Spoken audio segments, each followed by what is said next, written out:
है झूला।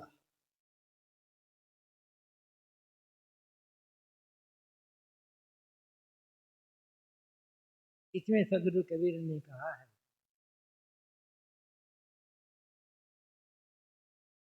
भरम हिंडोला झूले सब जगह। संसार के सारे लोग भ्रम के हिंडोले में बैठकर झूल रहे हैं।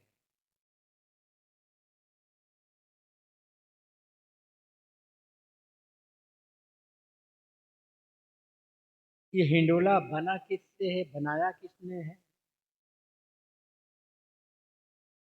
किस पट्टी का है ये हिंडोला? लोभ मोह के खंभा दो, मन से रचो है।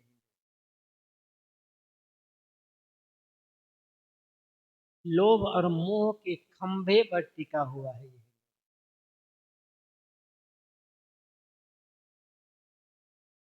और सभी ने अपने हिंडोले को मन से ही बनाया।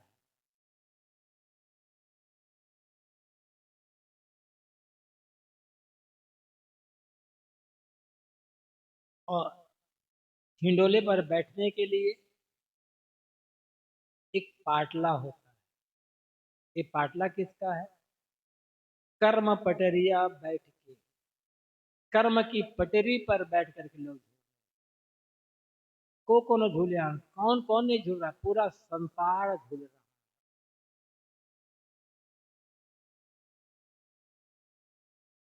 कब से झूल रहा है संसार? संसार के लोग कब से झूल रहे हैं। और इस झूलने से लोगों का मन भरता है या नहीं भरता? थकते हैं लोग? नहीं थकते हैं।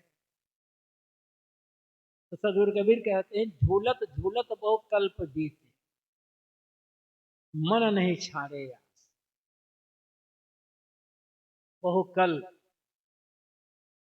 असंख्य कल, अर्थ है अनादिकाल का समय। इसे 4 अरब 32 करोड़ वर्ष का एक कल्प माना जाता है।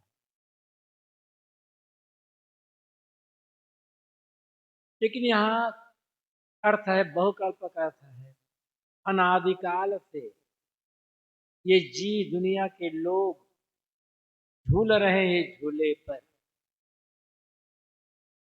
लेकिन लोगों का मन अभी भी इस झूलने के आशा में है कि हम अभी तो झूलेंगे, जितना झूलेंगे उतना हमें आनंद सुख मिलेगा।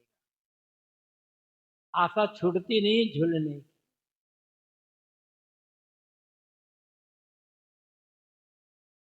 कोई उपाय?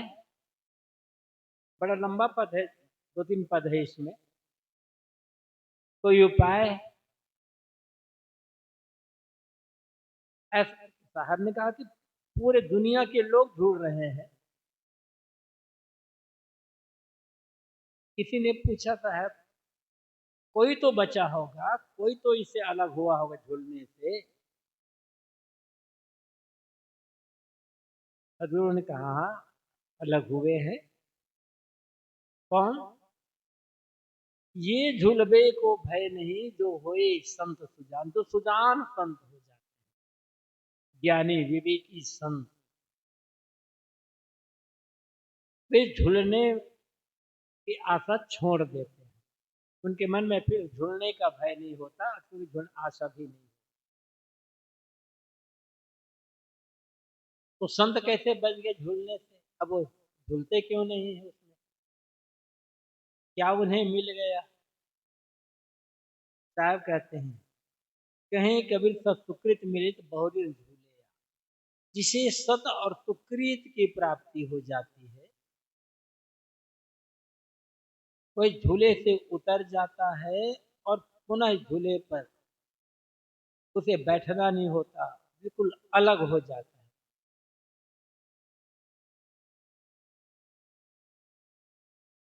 पहली बात, भरम का हिंडोला। झूला तो आप लोग देखते हैं गुजरात में तो हर घर में झूला रहता है। गुजरात के लोगों की पहचान है झूला।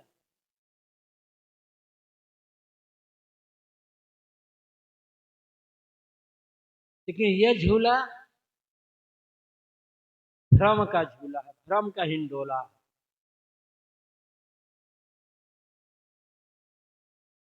भ्रम क्या है?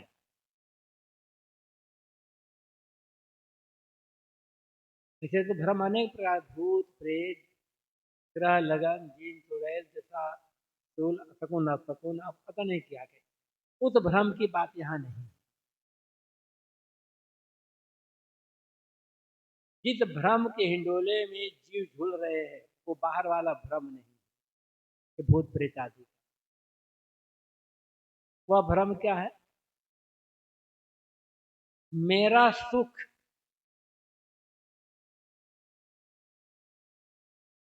मेरी मंजिल, मेरा मोक्ष, मेरा परमात्मा मुझसे अलग है, यह भ्रम है सब।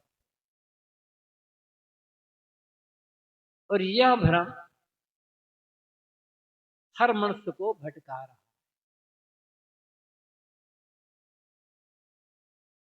मोक्ष परमात्मा तो छोड़ दे, सुख, मेरा सुख मुझसे अलग, मेरे सुख का केंद्र मुझसे अलग, यही भ्रम है। और ये भ्रम आदमी को स्थिर नहीं होने देता, सदैव जिंदगी भर भटकाता रह जाता, छुड़ता। ये भटकना, झूलना छुड़ता नहीं है, मिटता नहीं है, बंद नहीं होता। अब सुख का भ्रम, मेरा सुख मुझसे अलग, तो सुख कहाँ है? दो जगह सुख खोजते हैं, सुख का आधार दो को मानते हैं। जिनकी दृष्टि बहुत स्थूल होती है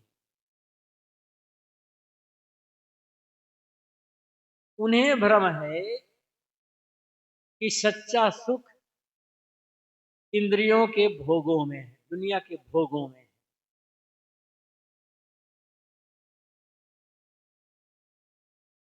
और जिनकी दृष्टि थोड़ी सूक्ष्म है वे मानते हैं सुख परमात्मा के मिलने में है, परमात्मा को पाने में।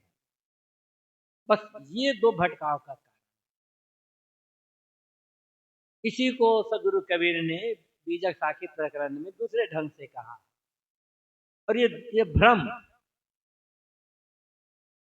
आदमी को अंदर से एकदम कमजोर, खोखला बना करके रख देता है। जीव जो सम्राट है, शहंशाह,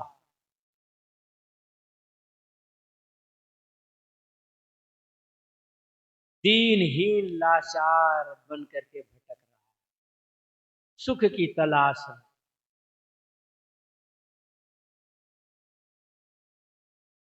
और जितना बाहर भटकता है उतना और अधिक लाचार होता चला जाता है। तो सदगुरु कबीर ने एक अन्य साखी प्रकरण में कहा, हंसा तू तो सबल था, हल्की अपनी चाल, रंग कुरंगे रंगिया, तय किया और लगवार। ऐ हंस, सदगुरु कबीर जीव को और मानव मात्र को हंस कहते और कहते तुम सबल थे, सबल हो। जीव दुर्बल नहीं है, जीव किसी की कृपा का आकांक्षी नहीं है। तो इस पर कृपा कर देगा तो इसे दुर्बल से, निर्बल से सबल बना देगा। सबल है और सबल रहेगा, लेकिन हल्की अपनी चाल, अपनी गलत चाल के कारण से हल्का हो गया है। वो हल्की चाल क्या है? रंग कुरंगे रंगिया, कुरंग में, कुभावनाओं में, कुवासनाओं के रंग में रंग गया। जितना दुनिया के भोगों को भोगता गया, प्राणी पदार्थों को पकड़ता गया, उतना लाचार, दीनहीन, दुर्बल होता चला गया, कुभावनाओं में रंगता चला गया। और इससे जो बचे वो किया और अलग बार। मान ली कि हमारा पति, हमारा स्वामी हमसे अलग है लोकांतर में, तो दुर्बल तो होना ही है। जिसने बाहर से कुछ पाकर तृप्त होने की भावना की, बाहर से तृप्ति की आशा की, वो दुर्बल नहीं दुर्बलतम होते चले गए।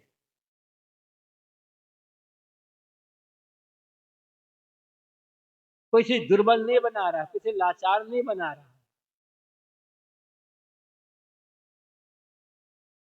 पहले तो भ्रम है कि सुख का आधार बाहर, हमारा सुख बाहर है, और फिर सुख पाने के लिए भोगों में डूबता चला गया। जितना भोगों में डूबता गया, आदत बनती गई, वासना बनती गई, तृष्णा बनती गई, और जीव लाचार होता चला गया।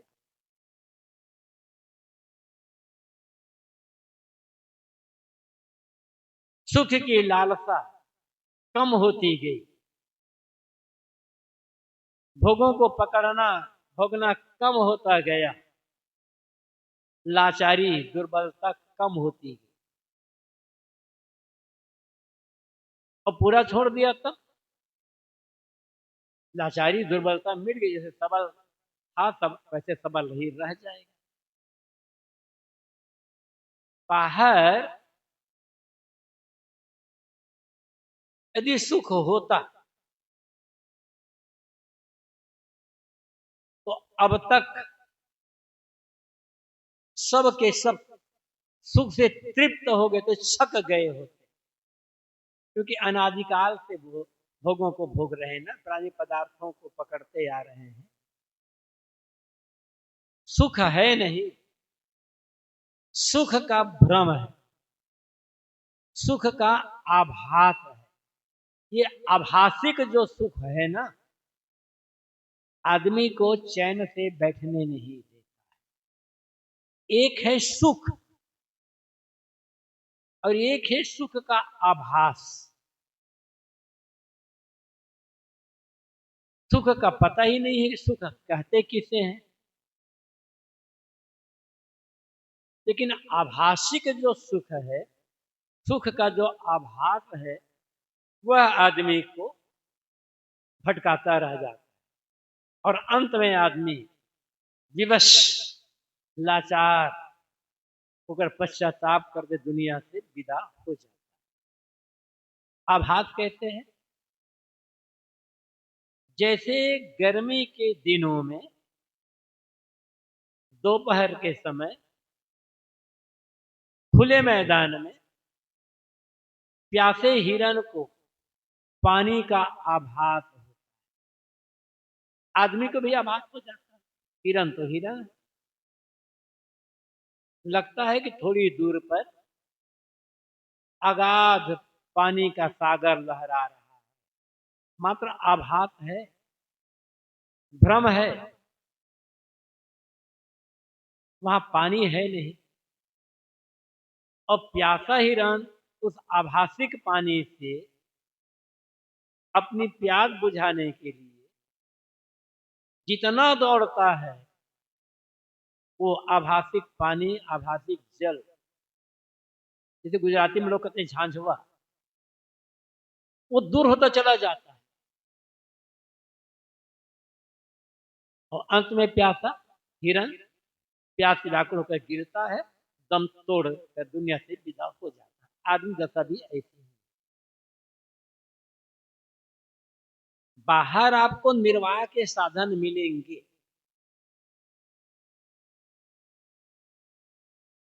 बाहर के प्राणी पदार्थों से निर्वाह होता है, सुख नहीं मिलता, सुख का भ्रम है। और सुख का मान लो थोड़ा सुख का अनुभव होता भी है, तो क्यों होता है? क्योंकि जिस समय इच्छित प्राणी, इच्छित पदार्थ, इच्छित भोग की प्राप्ति हो जाती है, उस समय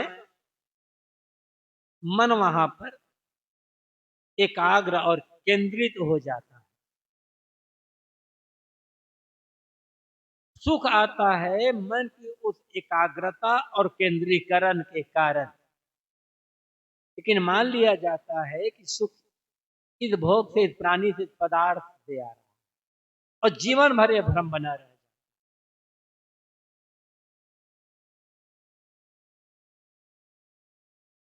इच्छित प्राणी पदार्थ ना मिले तब सुख मिलेगा, इच्छित भोग ना मिले और इंद्रियों से उसका संपर्क ना हो तो। जिस समय हमें जिसकी आवश्यकता नहीं, उस समय वो मिल जाए तो सुख का अनुभव होगा। कोई आदमी प्यास से अत्यंत व्याकुल तृषित है,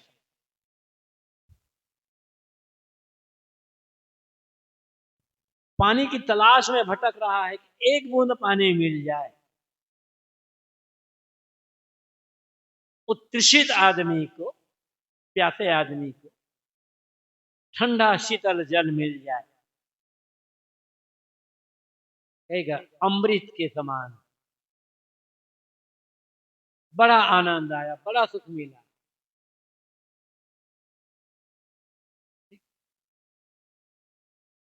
कब? जब गला सूख रहा था प्यास के मारे, परेशान थे तब। और प्यास ही न लगी हो तो पानी में आनंद आएगा? प्यासी न लगी हो तो पानी में सुख मिलेगा? जब प्यास बिल्कुल ही नहीं लग रही है, वो पानी अमृत के समान लगेगा? तो, तो पानी अमृत समान क्यों लग रहा था? प्यास के कारण। ऐसे भोगों की प्यास है आदमी के मन में, भोग मिल जाता लगता है कि आनंद आ रहा है, और प्यास ही ना हो तो। 3 दिन से भूखा आदमी रोटी के एक एक टुकड़ा के लिए, एक एक दाना के लिए भटक रहा हो,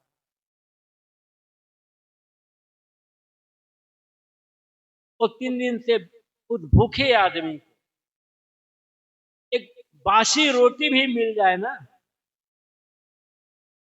तो कितनी मीठी लगेगी वो रोटी? अमृत के समान मीठी। और खट्टी डकार आ रही है तो, खट्टी डकार आ रही हो तो अमृत भी लगेगा जहर के समान। तो सुख कहां है? भूख में। आदमी के अंदर भोगों की भूख भरी हुई है। ये भूख भ्रम में डालता है कि भोगों से सुख आ रहा है। यदि भोगों में सुख होता तो हर समय सुख रहता, पानी हर समय ठंडा ही हो, आग हर समय गर्म ही हो। क्या ऐसे कोई भोग आप बताओगे कि हर समय वो, उसमें आपको आनंद ही आनंद आएगा? कुछ भी नाम ले लो, कुछ भी कल्पना कर लो, केवल भ्रम है बस। भूख लगी है उसकी, और भूख कभी मिटती नहीं है, भोगों को भोग करके तृष्णा बढ़ती चली जाती है।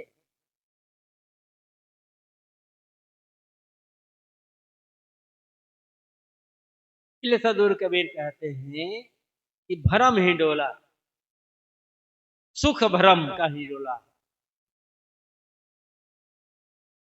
और ये जीवों को, मनुष्यों को ये हिंडोला भटका रहा है। दुनिया की तरफ दौड़ते दौड़ते भोगों से सुख पाने के लिए दौड़ते दौड़ते आदमी जब थक जाता है और महसूस होता है कि यहाँ केवल भ्रम है, तृष्णा है, स्थायी सुख, स्थायी तृप्ति नहीं है, तो कुछ लोग उसका त्याग कर देते हैं, कुछ लोग पहले से त्याग देते हैं।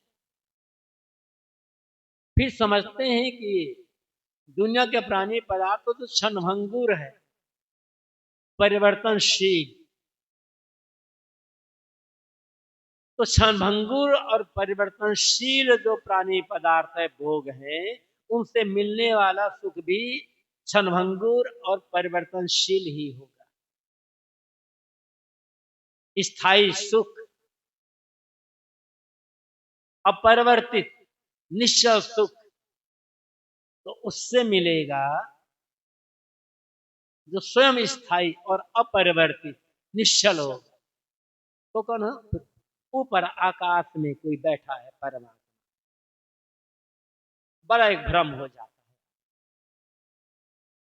और परमात्मा पाने के लिए लोग क्या क्या कर रहे हैं। जैसे दुनिया के भोग पाने के लिए आदमी अनेक प्रकार के छल छद्म और क्या, कुछ लोग ईमानदारी पूर्वक कर रहे हैं, कुछ लोग अनेक छल छद्म बेईमानी बदमाशी कुल कुकृत्य कर रहे हैं। ऐसे परमात्मा पाने के लिए लोग कर रहे हैं, अनेक प्रकार के नाना उपाय कर रहे हैं, लेकिन परमात्मा है कि मिलता ही नहीं है। सदैव दूरी बनी ही रह जाती है, और जिससे दूरी बनी ही रह जाती है उससे स्थायी सुख मिलेगा कैसे? जो अलग है वो उससे हमारी स्थायी मुलाकात एक रूपता होगी कैसे? थोड़ा सोचिए, समझने विचारिए, तो चिंतन करें।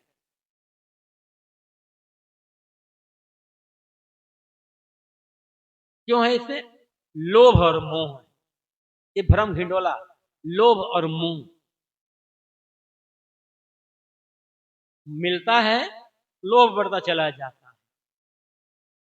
अनुकूलता होती है तो मोह बढ़ता चला जाता है। ये लोभ और मोह, ये भ्रम को दोनों पुष्ट करते चले जाते हैं। लोभ खत्म, मोह खत्म, तो भ्रम को टिकने का कोई कारण ही नहीं बनेगा ना। और जब तक लोभ मोह है, चाहे सुख पाने का लोभ हो, चाहे परमात्मा पाने का लोभ मोह, भ्रम कभी दूर होने वाला नहीं।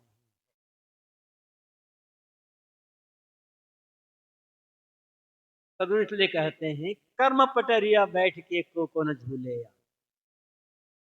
कर्म की पटरी है।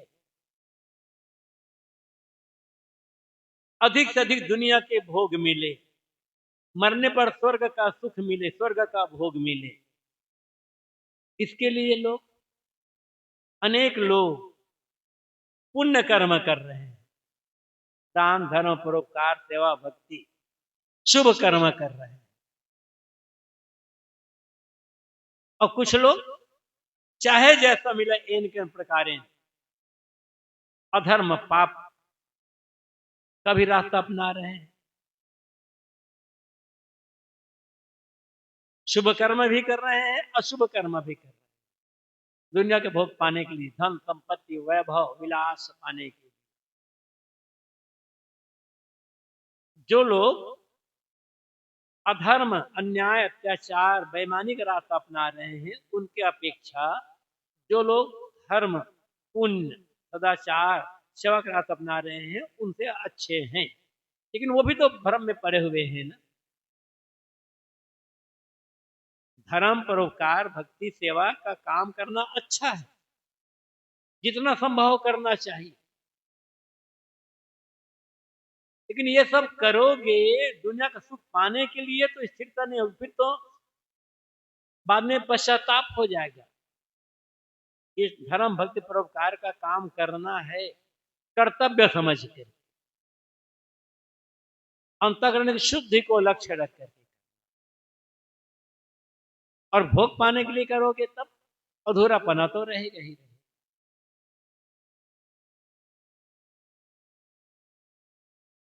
तो अधिक से अधिक धन दौलत मिले, अधिक से अधिक जमीन जायदाद मठ मंदिर मिले, ताकि हम ज्यादा से ज्यादा दुनिया के भोग भोग सकें। और फिर उसके लिए हमारा शरीर अधिक अधिक बलवान बने, उसके लिए लोग क्या क्या खा पी रहे हैं और कैसे कैसे क्या कर रहे हैं, जायज न जायज आप अच्छी तरह जानते हैं।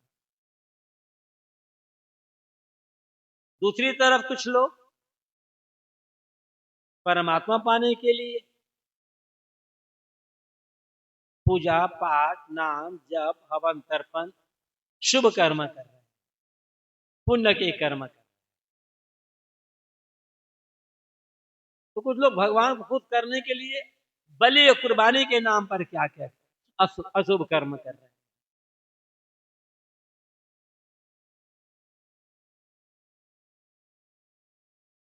धर्म के नाम पर भी अनेक प्रकार के अशुभ कर्म है। हत्या तो सर्वथा अशुभ अनुचित है ही, लेकिन धर्म के नाम पर, भगवान के नाम पर भी हो रहा है। ये नहीं समझ पाते कि दयालु भगवान इस घोर निर्दयता हत्या के काम से खुश कैसे हो पाएगा। लेकिन धर्म ग्रंथों में लिखा है, बड़े बड़े गुरुजन कह रहे हैं। तो होता क्या है, पुण्य कर्म पाप कर्म, ये कर्म की पटरी में बैठ करके लोग झूल रहे हैं। क्योंकि जब तक सुख का भ्रम नहीं मिटेगा बाहर, तब तक शुभाशुभ कर्मों का त्याग नहीं। अशुभ कर्म तो करना ही नहीं है, शुभ कर्म भी करना है। यदि कर्म पट उतरना है तो शुभ कर्म सिर्फ सेवा कर्तव्य समझ निष्काम भाव से करें, तो कर्म पति से उतर जाना है।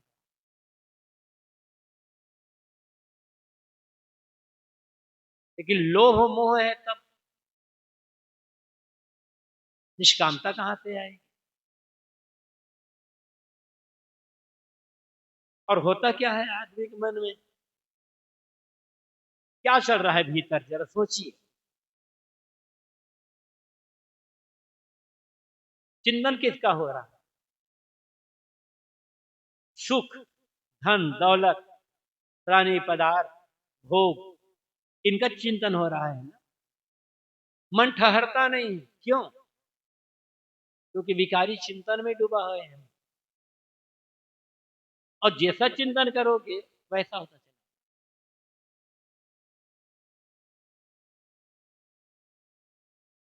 इसलिए चिंतन, विचार, इस पर संयम की आवश्यकता है। जैसा जैसा सोचोगे ना, बार बार जिसका सोचो, जिसके मतलब बराबर सोचोगे, उसके लिए मोह होता चला जाएगा। प्रेम, प्रेम का तो नहीं कहना चाहिए, आसक्ति बढ़ती चली जाए। और जब मोह आसक्ति बढ़ेगी तब पाने के लिए फिर लालसा बढ़ेगी, फिर उसके लिए कर्म होगा, शुभाशुभ कर्म होंगे, धीरे धीरे धीरे धीरे पतन को चलते चले जाएंगे, विनाश होता चला जाएगा। गीता में 2 श्लोक है, कैसे आदमी धीरे धीरे का पतन होता है, स्टेप बाय स्टेप। बहुत सुंदर ढंग से समझाया गया। ध्यायतो विषयान पुंसा संगस्ते उपजाय, संगात संजायते कामा कामा क्रोधो भी जाए, क्रोधात भवति सम्मोह सम्मोहात् स्मृति विभ्रम, स्मृति बुद्धिनाश बुद्धिनाशात् प्रणश्यति। जब आदमी के मन में बराबर विषय चिंतन होता है, विषय चिंतन, रागात्मक चिंतन, तो ध्याय तो विषयान पुंसः, पुंसः पुरुष, जीव, मनुष्य जब किसी चीज के बारे में लगातार सोचता, लगातार रागात्मक ढंग से सोचता है, तो क्या होता है, उसके बराबर सोचते रहेंगे तब संगह तेज उपजाए थे। संग, संग मतलब आसक्ति। एक तो संग होता है, संग साथ होता है। तो यहाँ संस्कृत भाषा में संग का अर्थ है आसक्त, हिंदी में संग का अर्थ है साथ, उर्दू में संग का अर्थ होता है पत्थर। संग शब्द है, भाषा अलग है, बदल जाए। तो जितना जितना हम विषय चिंतन करते हैं, उसी चिंतन में मन डूबा हुआ है, तो होगा क्या? संग उत्पन्न होगा, राग, आसक्ति उत्पन्न होगी। जब आसक्ति उत्पन्न हो जाएगी तब क्या होगा? उससे संगाद संजायते काम, उसके लिए कामना होगी कि मुझे मिले। कहां से मिलेगा, कैसे मिलेगा, कब मिलेगा, ये चिंतन शुरू हो जाएगा। जिसके लिए मन में प्रेम हो, आसक्ति हो, उसके लिए तड़पन ही ना हो, ये संभव ही नहीं है।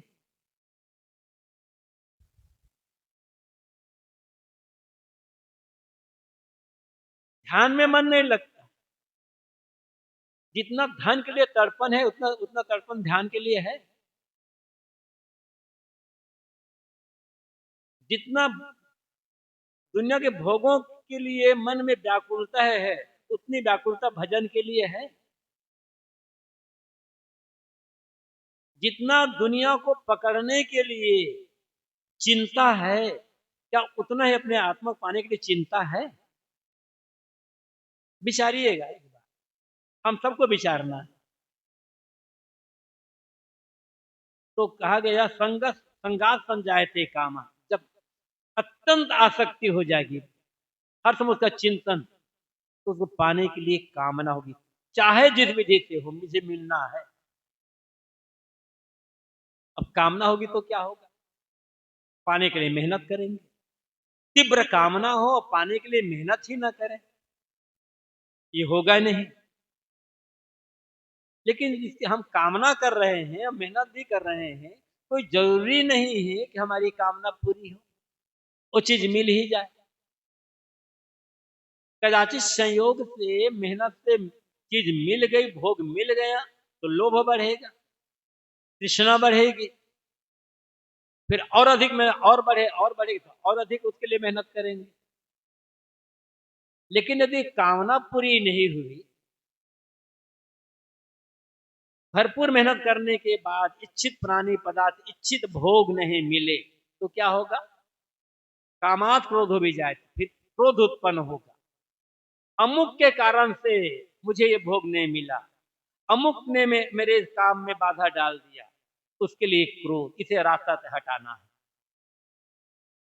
इसका विनाश करना, इसे जन्मों से समाप्त कर देना, क्रोध होगा। जब अत्यधिक क्रोध हो जाएगा तो क्या होगा? क्रोधाद भवति सम्मोह, सम्मोहन, मूर्छा आ जाएगी। पहले क्रोध जब मैंने किया था तो क्या क्या नुकसान हुआ था, कैसे पश्चाताप करना था, क्या काम बिगड़ गया था, क्या मैंने कर डाला था, सम्मोह खत्म। सम्मोहन, सम्मोहन मतलब यहाँ सम्मोहन अर्थ है कि कर्तव्यता, कि कर्तव्य कर्तव्य का भाव खत्म हो जाए। क्या करना है, क्या नहीं करना है, क्या बोलना है, क्या नहीं बोलना है, तो सूझेगा ही नहीं। सम्मोहन आदमी की स्थिति हो जाए। और जब सम्मोहन होता तो क्या? सम्मोहात स्मृति भी, सम्मोहन में स्मृति में भ्रम हो जाता कि पहले क्या का नुकसान हुआ, पहले क्या दुख उठाया, पहले क्या भटका, पहले कितने अपमान सहना पड़ा, स्मृति खत्म। स्मृति भंसात बुद्धि नाश, स्मृति खत्म तो बुद्धि का नाश हो जाएगा, निश्चय नहीं कर पाएंगे हम। अब बुद्धि ही खत्म, तब बुद्धि नाशात पुनः से, बुद्धि खत्म मतलब बुद्धि सोचने समझ सकती खत्म मतलब पतन के गड्ढे में गिर गए। कहां शुरू हुआ? लोभ से। सुख मिले, ये लोभ जितना बढ़ता गया, धीरे धीरे कैसे पतन होता है, कैसे हम नीचे से नीचे गिरते चले जाते हैं। और फिर पाने के लिए मैंने कहा कि कर्म के पटरी, सुबह सुबह पाप पुण्य कर्म करते चले जा रहे हैं, तो कहां से झूलना बंद होगा? साहब ने कहा था ना, मैं उदाहरण दिया था, झूलत झूलत बहु कल्प बीते, मन नहीं छाड़े यार। जितना भी दुख मिले, कितना भी दुख मिले, कितनी भी पीड़ा हो, मन आशा नहीं छोड़ती, आशा बनी ही रहती। इस पर गुरुदेव जी कहानी कहा करते थे, संतों ने सुनाया होगा, याद होगी, और याद नहीं होगी ना तो बीजक व्याख्या के रमैनी प्रकरण के अंतिम रमैनी 84 रमैनी की व्याख्या पढ़ लीजिएगा। ये मैं दोहरा देता हूं।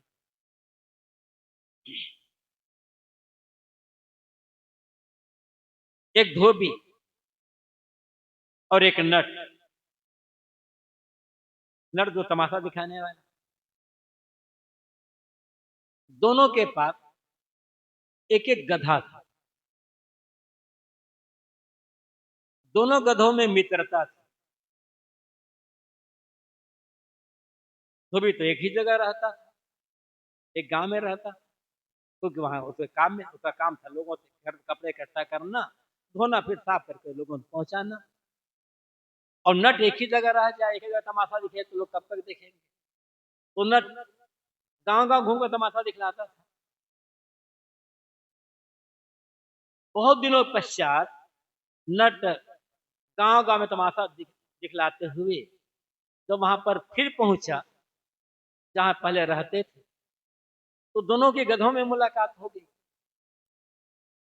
धोबी के गधा ने देखा कि मेरा दोस्त तो एकदम कमजोर हो गया है, दुर्बल।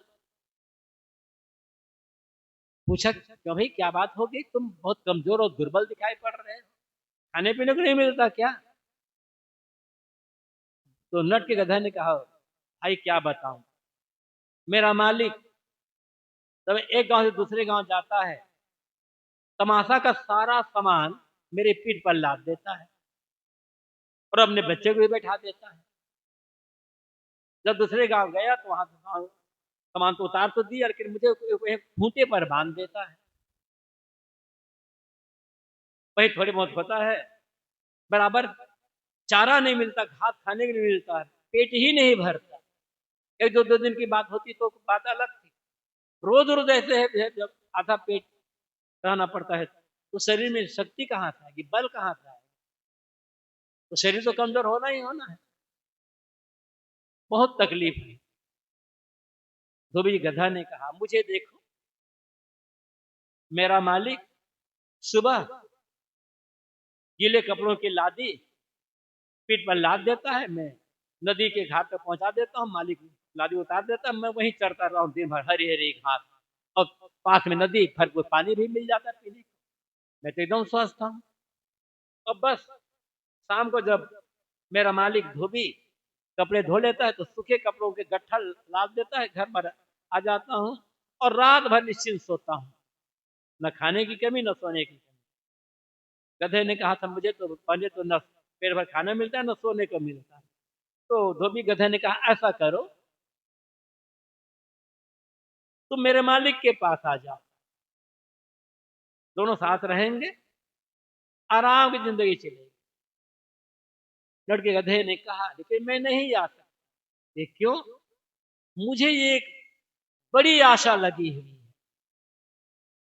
है, इतनी तकलीफ है, इतनी उसने कर आशा लगी हुई, कौन सी आशा है? तो नट के गधे ने कहा, जब मेरा मालिक नट किसी गांव में तमाशा दिखलाता है तो वहीं बगल में मुझे खूंटा गाड़ करके बांध दिए रहता है, और फिर उधर से दो बांस गाड़ता है, थोड़े दूर में, दोनों बांस दूर दूर में गाड़ता है, उस पर एक रस्सी बांध देता है, और उसी रस्सी पर अपनी जवान बेटी को, अपनी सुंदर जवान बेटी को चढ़ाता है और नचवाता, तमाशा दिखलाता है, और बीच बीच में कहता है, देख, गिरना मत, यदि तू गिर गई रस्सी से तो तेरी शादी सी गधे से कर दूं। मैं तो ये हरामजादी कभी तो गिरेगी, आदमी है तो कब। बस यही आता है, धोबी की गधे का आदत पूरी होगी, तो गिरेगी नहीं लड़की, अभ्यस्त है, और गिर भी जाए तो उसकी, वो तो लड़की है ना, उसकी उसकी शादी गधे कैसे होगी? हमारा मन भी तो वही गधा है, कभी आशा छूटती नहीं। तो धीरे धीरे धीरे, अब क्योंकि भ्रम ही टूटता है, इसलिए सदगुरु कबीर कहते हैं कि भरम का हिंडोला है। अब बचे कैसे?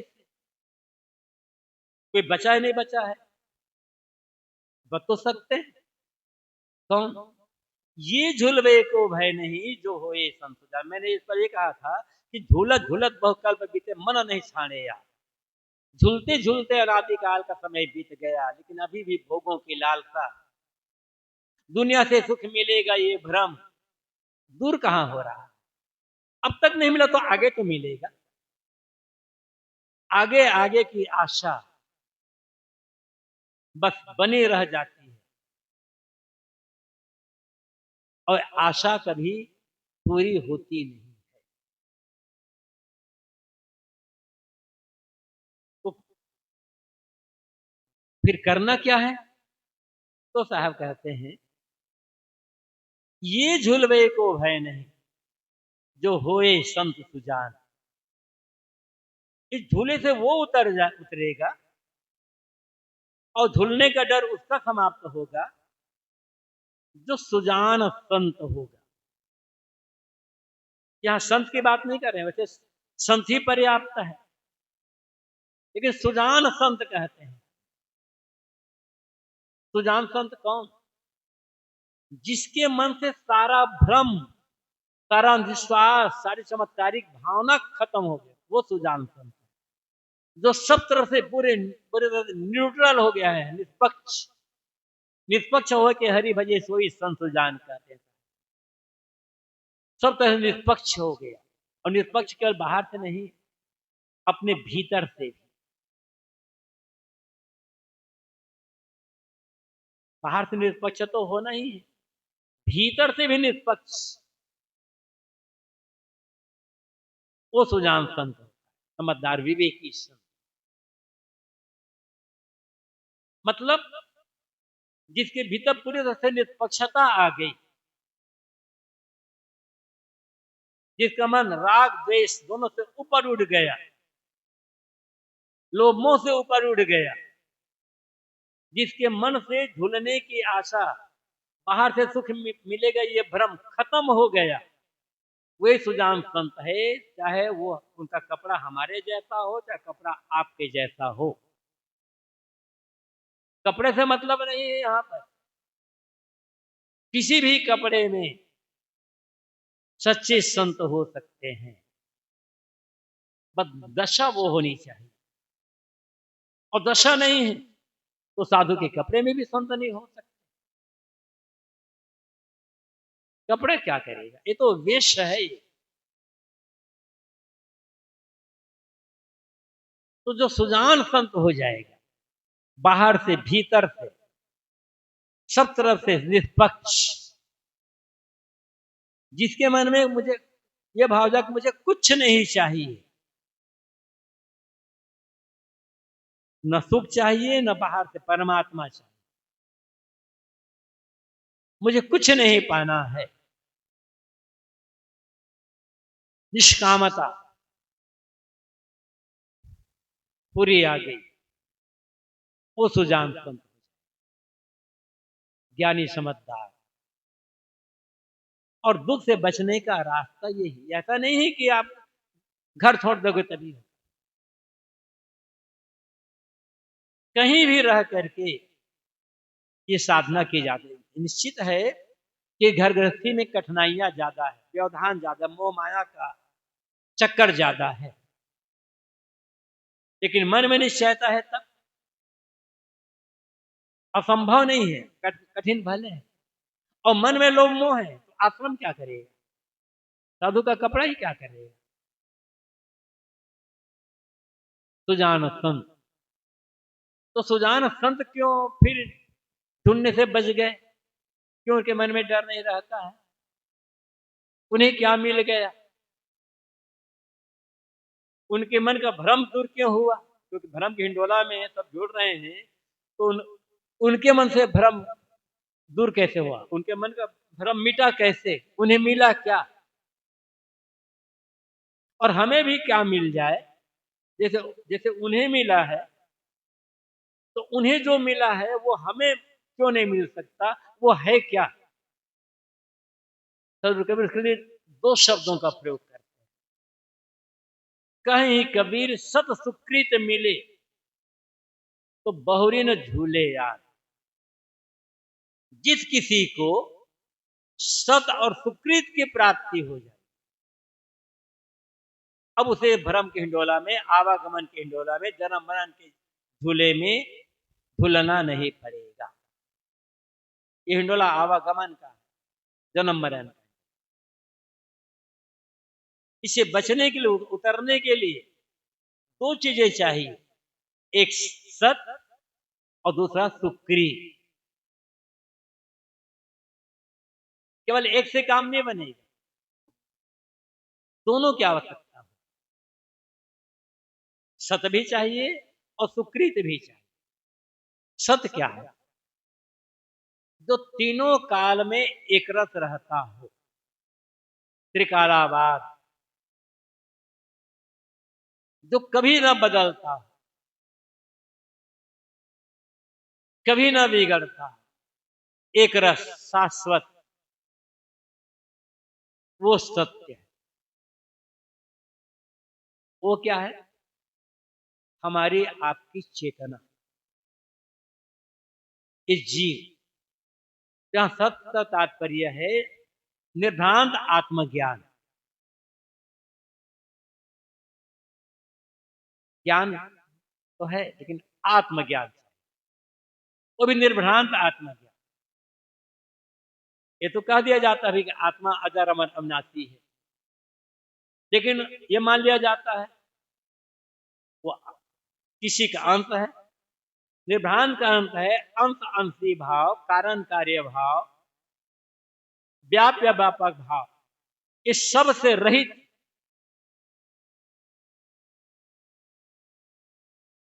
जब ज्ञान हो तब वो ज्ञान निर्भ्रांत।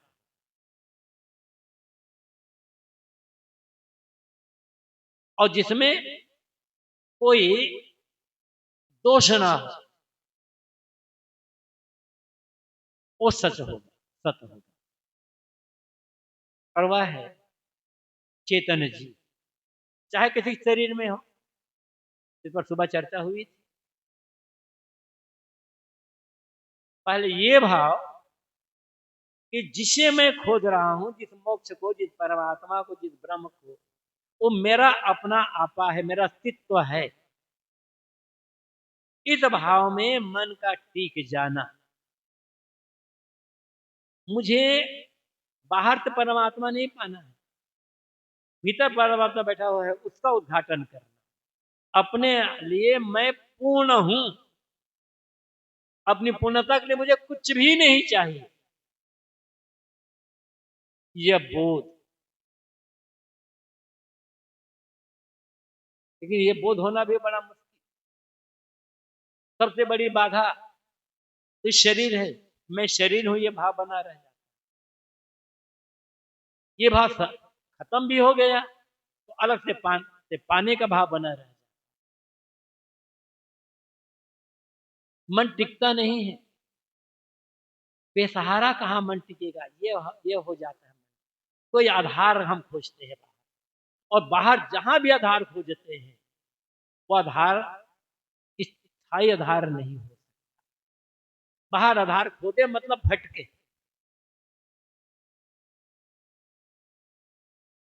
असंगता, असंगो ही अयम पुरुष कहा गया।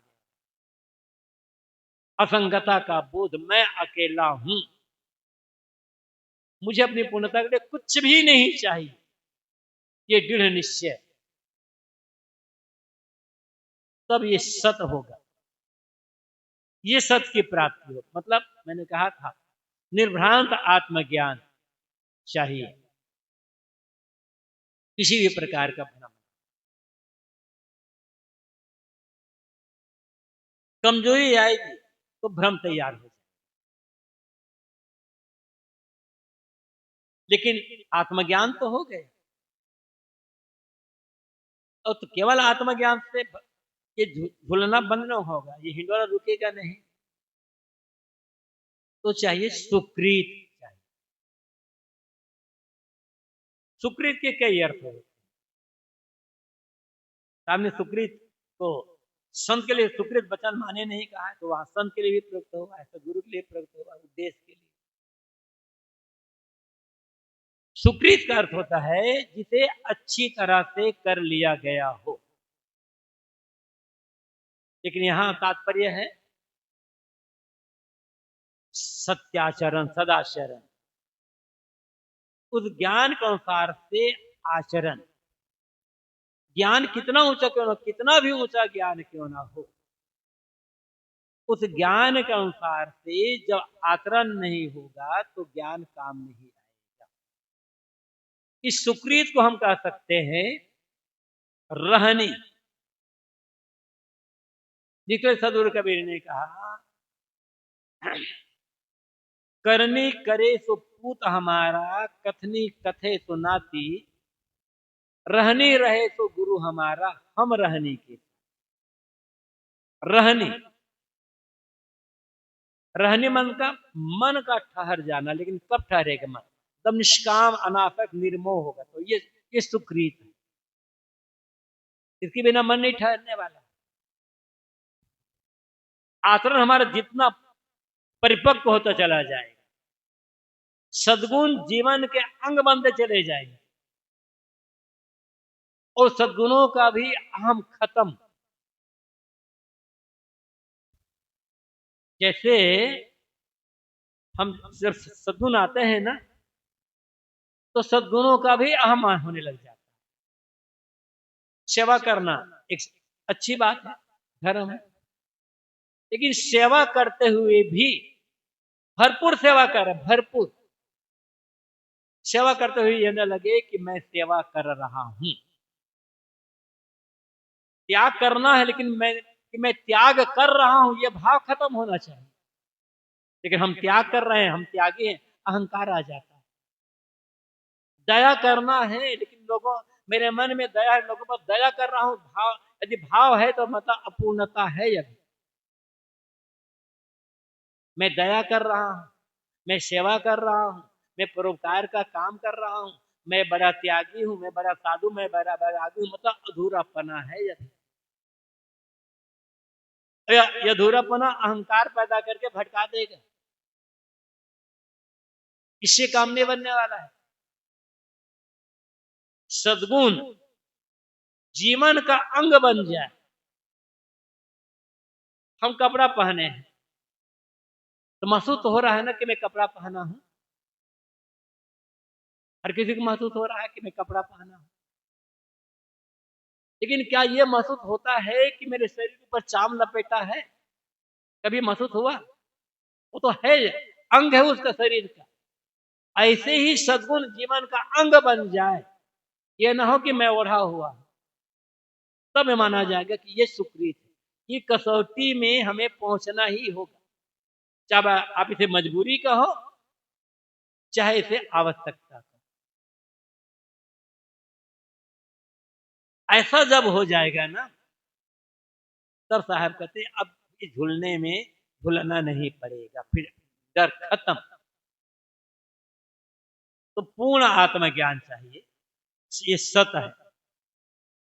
और उस ज्ञान के अनुसार से जीवन की रहनी, ये सुकृत है।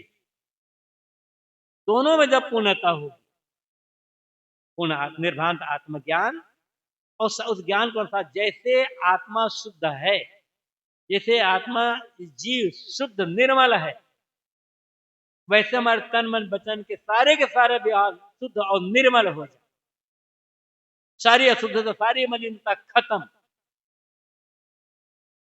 तब सदगुरु कहते हैं तुम्हारा हिंडोला खत्म, आवागमन का जो चक्र है वो खत्म। काम इसी के लिए करना है। तो सदगुरु कभी कहते हैं कि भरम हिंडोला, भरम का हिंडोला है, जिसमें संसार सारे लोग झूल रहे हैं, और भरम यही है कि मेरा सुख, मेरा परमात्मा, मेरा मोक्ष, मेरा प्राप्तव्य मुझसे अलग है। जब अलग होता है तो लोभ मोह होता है, लोभ मोह होता है तो हम शुभाशुभ कर्म करते हैं, और शुभाशुभ कर्म करते हैं तो आशा बनी रहती है। इस सब से बचना के लिए साहब कहते हैं दो चीज की आवश्यकता है, सत और सुकृत। भीतर पूरी निष्पक्षता, और अहंकार का विलुप्तिकरण, अहंकार का पूर्ण रूपेण विसर्जन। बस भ्रम का जो खंभा है, लोभ और मोह, वो टूट गया तो हिंडोला भी गिर गया। हमें काम इसी के लिए करना है। अहम शुद्ध चैतन्य ज्ञान स्वरूपम अजरहम अमरहम अखंडम अनुपम अजरहम अहम शुद्ध चैतन्य ज्ञान स्वरूपम अजरहम अमरहम अखंडम अनुपम अहम शुद्ध चैतन्य ज्ञान स्वरूपम